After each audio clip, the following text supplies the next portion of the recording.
I'm not ashamed to admit that I cried when that final moment of the episode happened for To Your Eternity. I cried really hard, and I was just like, man, I knew it was coming. Like, I think everybody, even if you have not read the manga or read the first chapter or whatever, saw that final segment of the episode coming. But even though you saw it coming, and even if you were already aware of the events or circumstances surrounding it, you're probably going to cry. Because, like, that hits. Like, that legitimately hits so hard. Because, like, there's so much to really digest from this first episode of To Your Eternity. And it's something that I knew was going to be an instant banger soon as it got an anime. I remember reading the first chapter of this series, like, years ago. It's been a long time since, I read the first chapter, but I read it years ago when the series was, first starting, and I never really read past the first chapter. I knew one day, if it ever did get an anime, it is just going to hit everybody in the right places and just make you cry. And that's exactly what this series is doing, and I think everybody is agreeing with me. I've seen the community on social media and everything basically saying, yeah, this is a sad first episode. They did not expect to feel so much from this first episode. It's already off to a good start in terms of just quality of the adaptation. To Your Eternity is a very unique premise. It's something very different that I don't think personally I have ever seen, at least in this type of way. Basically, you have one day a godlike figure, god or whatever, creates a spear, a pebble, and just casts it down on the world below, and it lands somewhere. Don't know if it was predetermined to land there, but it just lands down on the planet Earth. And upon landing on the planet, you have it to where it becomes a rock, a stone. And eventually, after a millennia passes, thousands upon thousands of years, eventually that rock forms and turns into moss, the creature that it was. Becomes moss. Then more time passes, and then eventually snow blankets the entirety of the world, which you might assume might be something to do with the Ice Age that happened in, real life.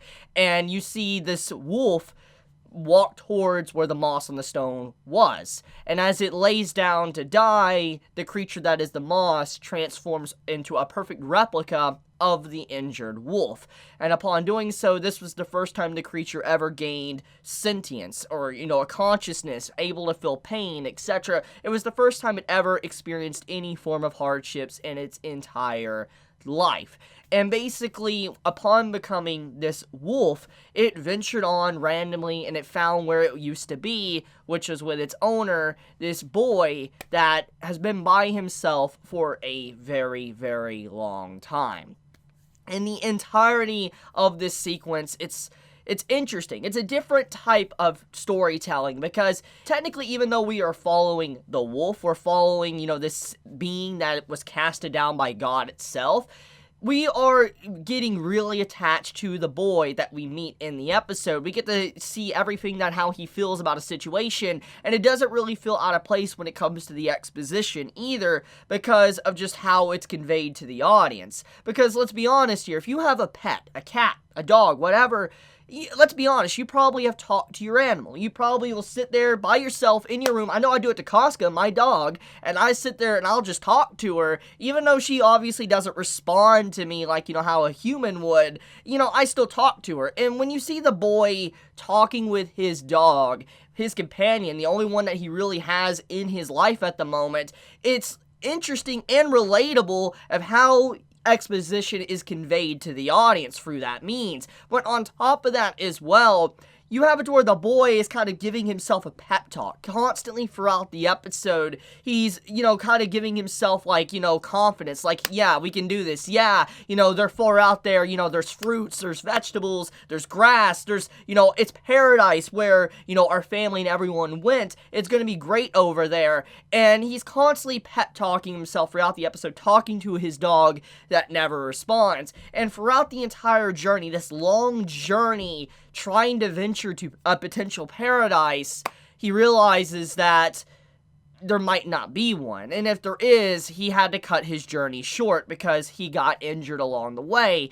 And at that moment in the episode, I think everybody realized what was probably going to happen from that moment onward. There was a lot of emphasis. It wasn't like the episode and the writing was really trying to hide what was going on there. I mean, once again, the boy is alone. He may have a dog, but he's alone. And so because of that, he doesn't really have anyone around him that can give him medical attention. And in that type of age, a little injury that would be, something you would glance over in today's modern era, an injury like that would be fatal. It was something that's always happened throughout the course of history. And when you see how he's continuously pushing forward instead of getting rest, you could see that his injury gets worse, and upon that, eventually he gets infected, and he succumbs to an infection/fever and dies. It's a very sad episode because there's a lot of emotions that are thrown into it, which is what made me cry. Because, at first he starts to talk to his dog and he's like, oh yeah, I've always been talking to myself, you never talked to me or whatever. And it's like a realization that he might be talking to a wall and he never really got any reply back and the dog was never really there. Maybe he was thinking in his own mind, oh, the dog is only here because it could get food from me and it never really cared about my well-being. That's probably what was racing through his mind in that moment. And he does quickly correct himself. He's like, no, I'm sorry. I know you've been here the entire journey. It's not right to say that. But you could still get those emotions from the character. He was thinking that within his mind. He's like, maybe you're not here because you care about me. You're here because you just want food and that's it. And once I'm gone, you don't care. You'll forget about me. And that's what ties into the final segment of, the episode when he looks at his dog and he's like, don't ever forget me. It's kind of the realization, the acceptance that he knew he was going to die. In that moment, he knew it was over, and he just laid down to rest, and he's like, don't forget me. And then as he died in his sleep, you see the dog transform into a perfect replica of him, which is a whole other can of worms to talk about in a moment. But basically, upon that, he gets up as the former boy and walks out the door. And the way this entire sequence is done, it makes you wonder exactly what that individual creature is thinking. Does it have any emotion, any attachment to the boy? Or is it now because it's a new entity, this boy itself, is he able to walk on forward and he doesn't really care? Has he forgotten about the boy? It's a big question. It's a big mystery that the episode presents. But whatever the case may be, it's a very touching and self-contained first episode, honestly. If you were to tell me that this was an OVA or just a one-shot manga chapter or one-shot OVA episode or something, I would believe you, because this is a really well-done, self-contained first episode. It's enough to really understand the mysteries and really get fascinated about the lore of the story and what could potentially happen. And it's a good journey. It's a good story seeing an entity go from a rock to a human being and how it wants to seek more stimulation to see if it can change. And I appreciate that. It's very fascinating to me because you can kind of tie in the reason why human beings change is thanks to failure, success, or stimulation. And seeing how stimulation is something it's seeking, it's very relatable to how today is. A lot of people are driven by emotion or things that give them a jump in their heart. I mean, it's why I think many of us seek out anime because we enjoy it so much. So this is a good